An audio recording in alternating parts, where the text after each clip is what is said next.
පින්වත් දරුවනේ පොඩි දෙයෙන් පටන් ගන්න.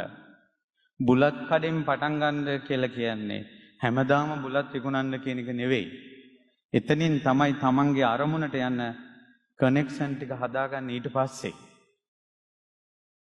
ඒ නිසා බෑ කියලා මට හරියන්නේ නැහැ, මට ලොකු අයිඩියා එකක් තියෙන්නේ මේ පොඩි පොඩි දේවල් වලට අත ගහලා හරියන්නේ නැහැ කියලා නිකම්ම විදිහට ගෙවල් වල ඉන්න එපා. අනිත් එක තමයි දියුණු වන අයගේ දියුණු වීමේ ලක්ෂණ තියෙනවා. ওই චුල්ල සිට්ටිතුමාගේ කතාවේ දියුණු වෙන කෙනෙක්ගේ පුදුම ලක්ෂණ ටිකක් තියෙනවා. එකක් තමයි දැනුම් තේරුම් තියන අය කියන දේ පිළිගන්නවා. ඒක අත්අදහ බලනවා. දැනුම් තේරුම් තියෙන අය. ඒකනේ අර මේ කොටෙන්නොත් දියුණු වෙන්න පුළුවන් කියන කතාවට ඔහු ඒක අත්අදහ බැලුවේ. ඊළඟ දේ තමයි උපාය කෞශල්‍යයෙන් යුක්තයි. හොඳට වටපිට ගැන අවධානයක් තියෙනවා යාට. ඊළඟ දේ තමයි ආර්ථික විද්‍යාඥයන් අද ඉහළින් කතා කරන දෙයක් තමයි දියුණු වීම පිළිබඳව. ඒ තමයි දියුණු වෙන කෙනා රැස් කරන කෙනෙක් නෙවෙයි. දැන් ඔයාලට දියුණු වෙන්න ඕන කියලා කියනකොට ඔයාලා පොඩි ජොබ් එකක් කළා සල්ලි එකතු කරනවා.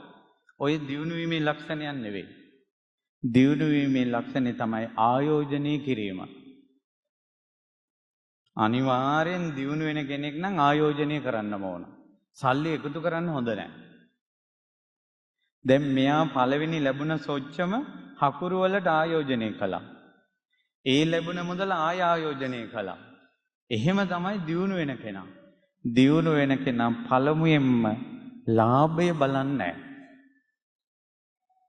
ලාභය බලන්නේ. පළවෙනි දවසේ බිස්නස් කරලා මට කොච්චර සුද්ධ ලාභය ලැබෙනවද කියලා එහෙම බලන්නේ නැහැ දියුණු වෙන කෙනා.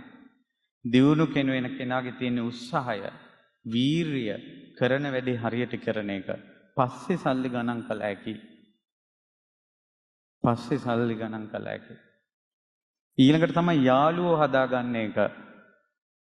ඊළඟ එක තමයි මිත්‍රයෝ හදාගන්න යා තුළ තිබ්බ ලොකුම හැකියාව තමයි දන් දීම. දදම් මිත්තානි ගන්තති.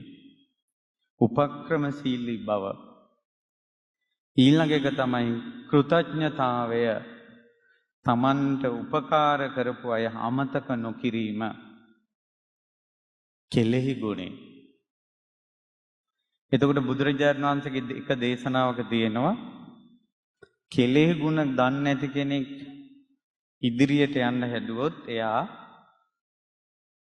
හරියට තමන්ගේ පහසුවට තියෙන පාවහන් යුගල අනිත් පැත්තට දාගත්තා වගේ කියනවා.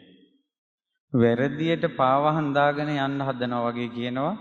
තමන්ට උදව් කරපු අය අමතක කරලා යන ගමන අමාරුව වැටෙනවාමයි.